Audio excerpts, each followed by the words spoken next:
slow first half of football led to an action-packed halftime show. Usher bringing Las Vegas and fans pretty much all over the world to their feet, performing some of his most iconic songs that we've heard in the last 3 decades. It wasn't just a one-man show. Usher brought out some music legends, including Alicia Keys, Ludacris, her, and many more. And for more on Usher's performance and its cultural impact, we're joined by Christina Myers, an assistant professor from Michigan State University School of Journalism. Thanks for joining us this morning, Christina.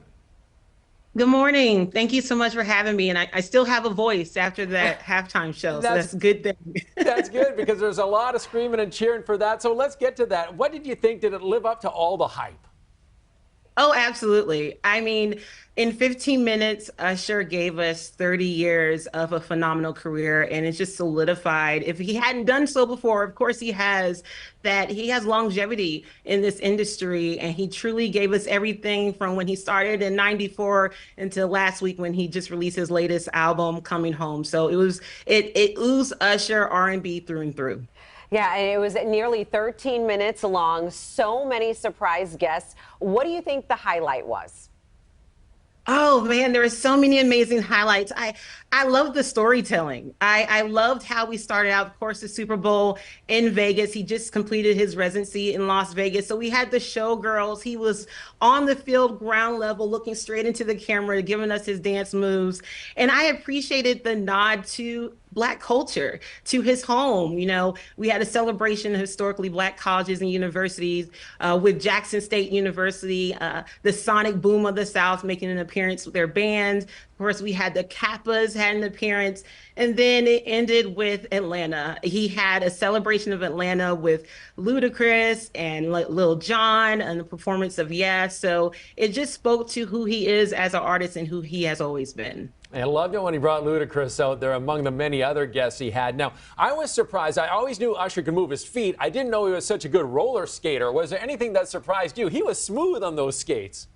So smooth, right? I mean, that is Usher. Did anything surprise me? No, it was just amazing to see the collaborations, right? We know that Usher is an amazing solo artist, and he has had phenomenal collaborations, all of which were hits. So it was wonderful to see Alicia Keys, will.i.am, Jermaine Dupri, of course, Lil Jon, Ludacris, and her. So it was wonderful to see how in that short period of time, how he not only showed us the trajectory, the legacy of his music, but all the amazing artists that were there to be a part of it. Yeah, and you mentioned the legacy of his music, and you touched on this a little bit. Talk to us a little bit more about the significance of elevating Black music and voices. How did Usher's performance do that?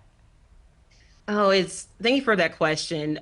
Usher is authentic to who he is. And of course, during Black History Month, it's so important for us to celebrate and honor the legacy and the impact of Black music. Black music has its threads in every genre of music, from pop to country to rock, and the soul, the gospel, the R&B, the jazz. We can hear those influences in music across the board. And so more than just Black music, we have to talk about the power of music overall. And music, just like sports, has a way to unify us as communities, transcending cultural, racial, social, economic lines, and it's truly a unifying factor. So again, we saw that in Usher's performance. We saw the nod to Michael Jackson, his costuming and his gloves, because again, he stands on the shoulders of those great icons, to include Michael Jackson and Prince. And again, Usher took his rightful spot, because for a generation, I know I had a lot of nostalgia, really celebrating, honoring this music and how it's truly made an impact. And it's the music of generations. So yeah, just as important as music is to really touching our souls and uniting us as a people, it really spoke and rang true through his music during the Super Bowl halftime show. Oh, yeah, I mean, he's had a 30-year career. It was great hearing some of those songs. You're like, oh, I haven't heard that in years. And that brings you back to a certain place. Talk a little bit about the significance of the halftime show and why it's so important and really brings people together.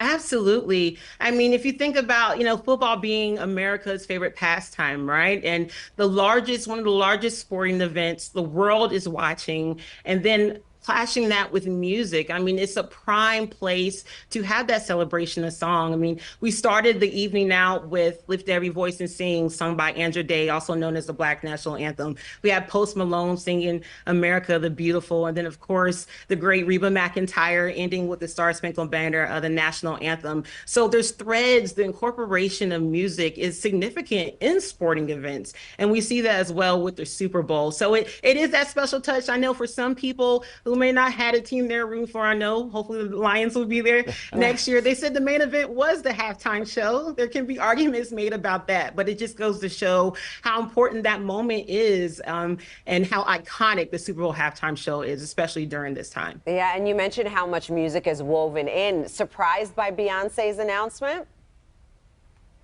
Beyonce, okay, I had to catch my breath there, right? Because as soon as we're celebrating Usher, we see Beyonce dropping in March that she'll have another album. So it rings true. She's honing into her Texas roots. So I'm certainly looking forward to it. And I was certainly on Tidal last night listening to the songs that she dropped. So yes, it was surprising, but that is so Queen Beyonce. Okay, and talk about catching your breath. How much confidence do you have to take your shirt off in front of 1 billion people who are watching? That is Usher. I mean, if you're gonna be, if anyone can do it, it is certainly Usher, and that rings true to who he is. He is a consummate performer through and throughout, and he's an R&B singer. It rings true.